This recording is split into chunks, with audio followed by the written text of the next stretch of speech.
Assalamualaikum warahmatullahi wabarakatuh. Eh, Sekarang udah kelas 11 ya. 11 MIA, materinya juga semakin sulit. Maka dari itu kalian harus lebih bersungguh-sungguh lagi daripada kelas 10 kemarin ya. Oke, untuk matematika wajib ini ada 5 bab. Banyak sekali ya di kelas 11 ini.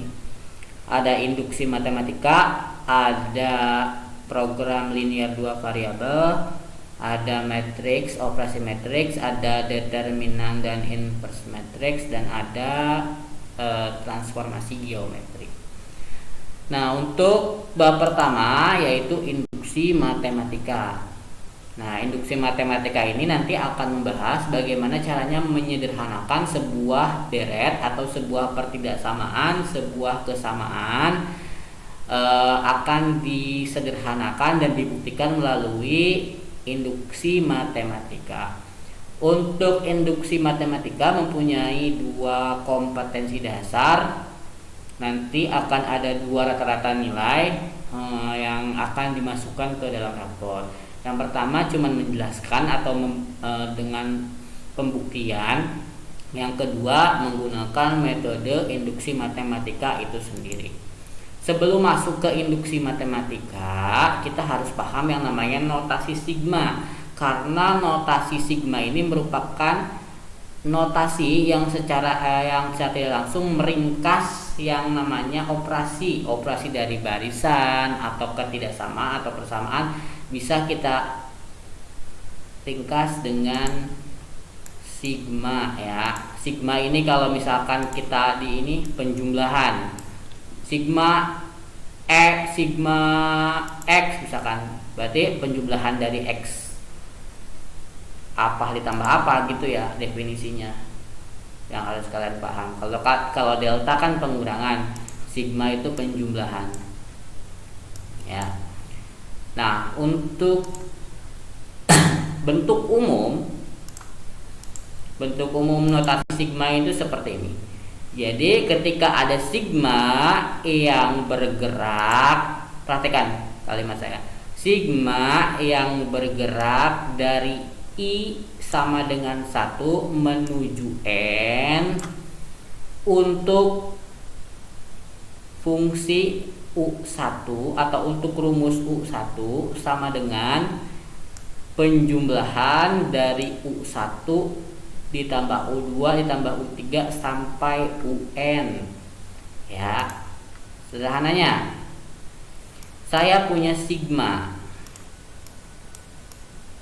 Batas bawah sigma itu misalkan saya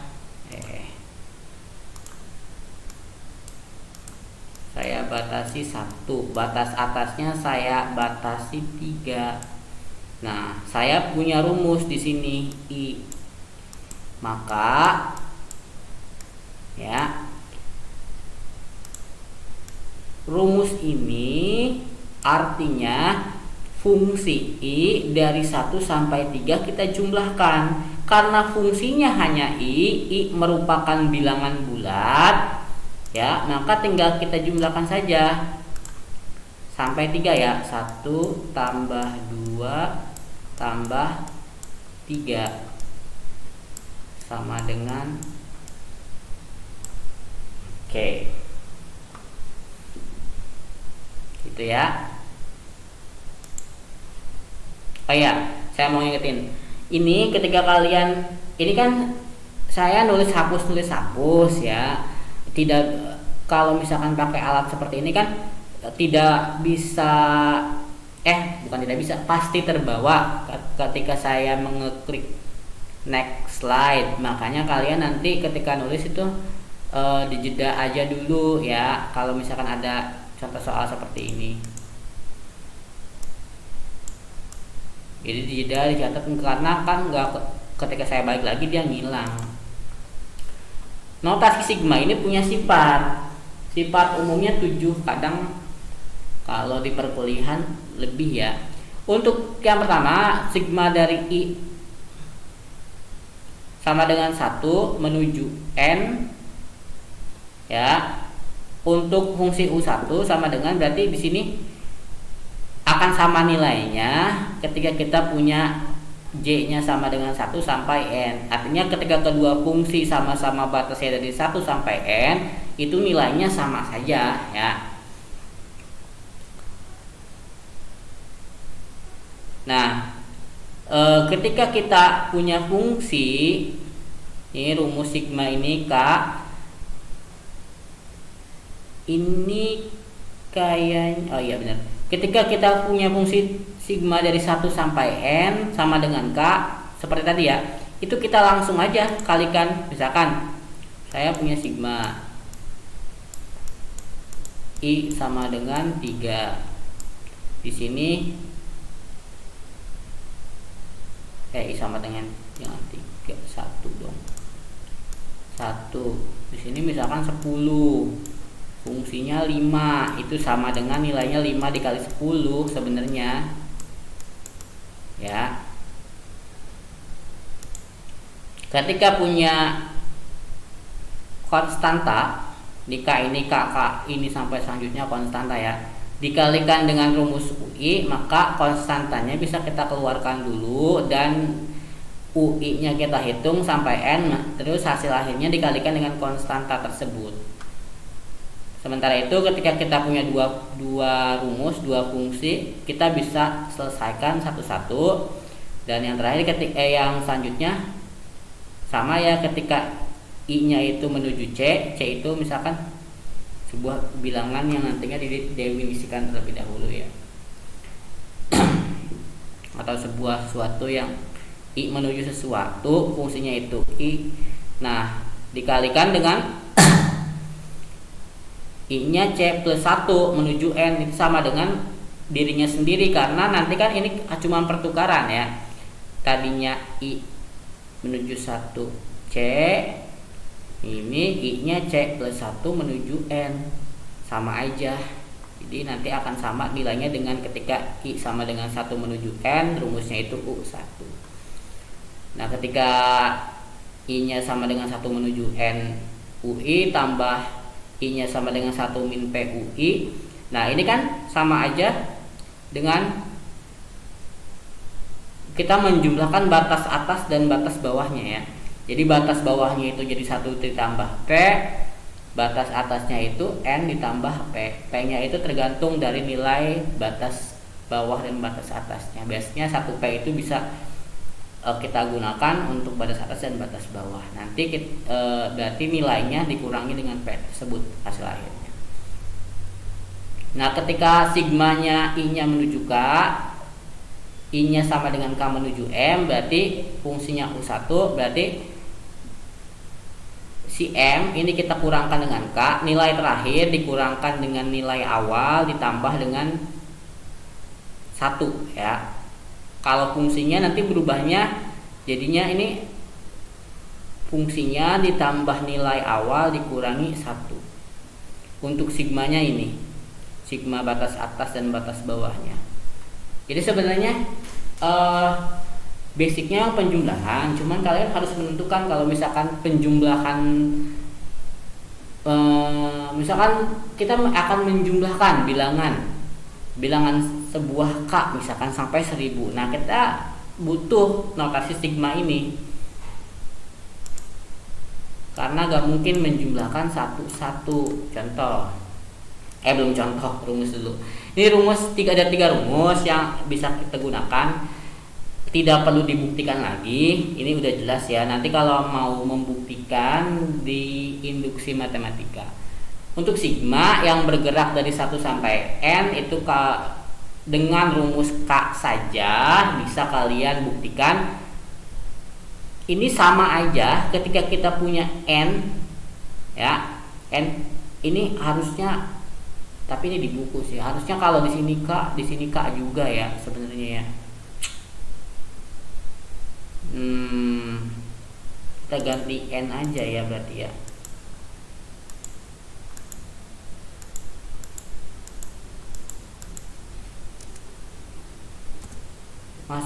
Maksudnya itu gini, ketika nilai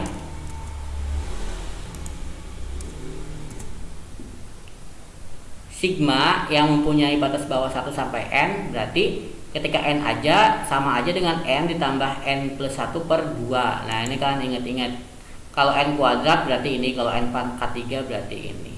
Nanti bisa kita buktikan di notasi sigma ya, notasi sigma di induksi matematika. Contoh, tentukan nilai dari setiap notasi sigma berikut ini. Nah, yang pertama yang tadi saya katakan,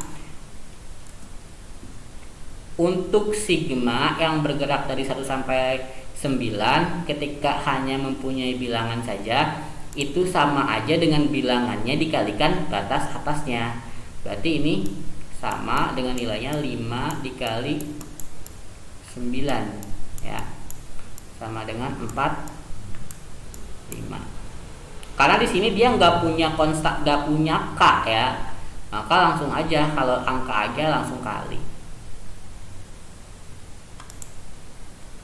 Untuk 8k bisa kalian geser dulu, 8-nya berarti 8 sigma k sama dengan 1 sampai 4 itu k. Berarti 8 nanti dikali penjumlahan 1 sampai 4.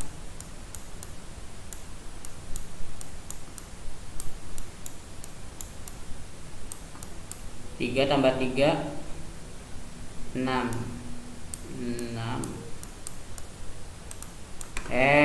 malehoy mulai sama dengan 8.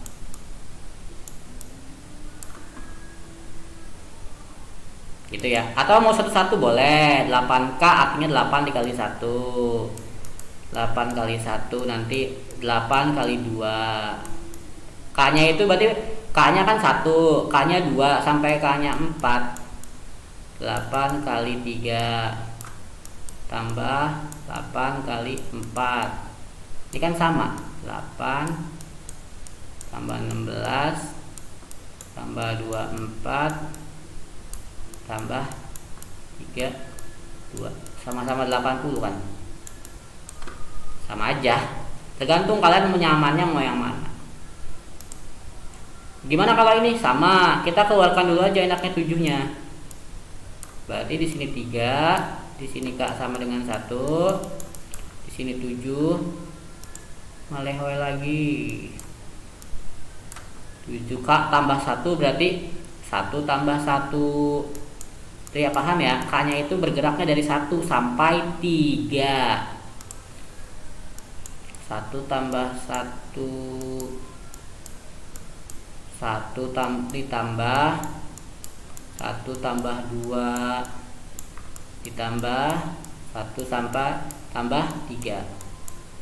Rumusnya kan K tambah 1, berarti ini kita menghitung K nya itu kan 1 sampai 3, berarti ini K nya, ini K nya, ini K nya ya.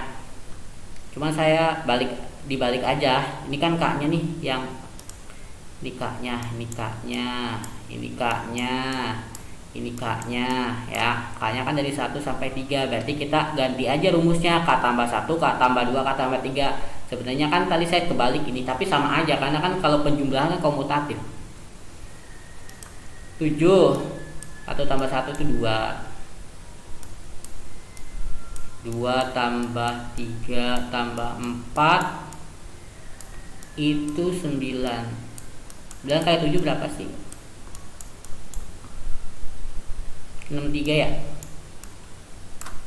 9 kali 6 54, 54 tambah ya. Oke. Yang D tadi ini bisa satu atau bisa kalian sederhanakan dulu, tapi kalau kita ngikutin rumus satu-satu aja. Berarti sigma yang pertama dari 1 sampai 3 ini K ya, mau K mau I serah, namanya konstanta bebas. K plus 2 berarti 1 tambah 2 tambah 2 tambah 2 tambah 3 tambah 2, karena sampai 3. Ini dua-duanya yang rumus, perhatikan. Berapa nih? 3, 4, 5. 4 tambah 5 9, 12. Simpan dulu hasilnya karena ada 2 fungsi yang harus kita kerjakan. K-3 berarti 1 min 3 tambah 2 min 3 tambah 3 min 3 min 1 min 2 min 1 0, ini min 3. Hasil akhirnya 12. Kita jumlahkan saja. 12 min 3 sama dengan 9. Itu ya. Ini untuk rumus ini, yang rumus yang pertama rumusnya ini, yang kedua rumusnya ini. K-nya itu dari 1 sampai 3. Jadi setiap K jumlahkan, rumus itu dimasukkan K-nya 1, dimasukkan K-nya 2, dimasukkan K-nya 3 gitu ya. Nah, ini gimana nih? Banyak gini 99, gampang. Kita pakai rumus deret. Berarti untuk A itu batas bawah. Di sini rumusnya K plus 2. Berarti batas bawahnya 1. A sama dengan 1 tambah 2 sama dengan 3. UN itu batas atas. UN sama dengan rumusnya K plus 2, berarti 99 tambah 2 sama dengan 101.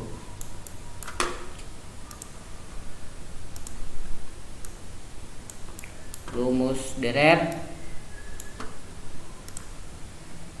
S99 sama dengan N per 2 A plus UN. 99 per 2 E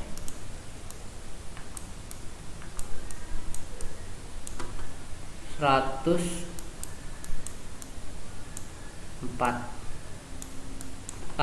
bagi 2 itu di sini ya, 52.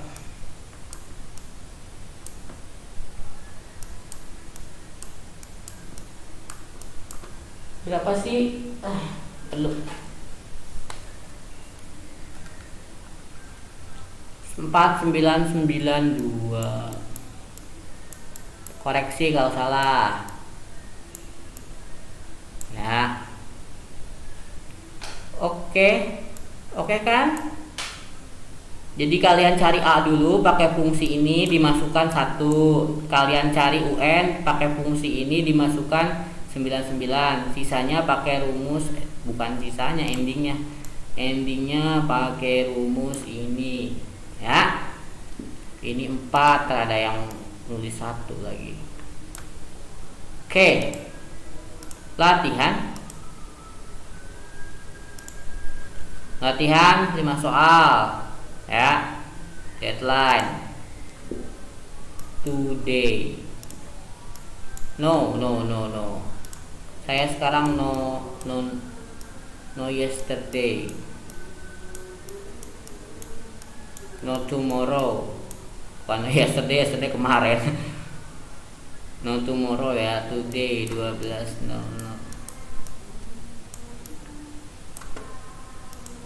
Catet deadline-nya. Clock 1 menit 0 ya. Tentukan nilai dari setiap notasi sigma berikut. Ini kayak tadi, ini tinggal dimasukkan aja K-nya sampai 4 ditambah ini tinggal dimasukkan aja rumusnya ke sini pakai rumus UN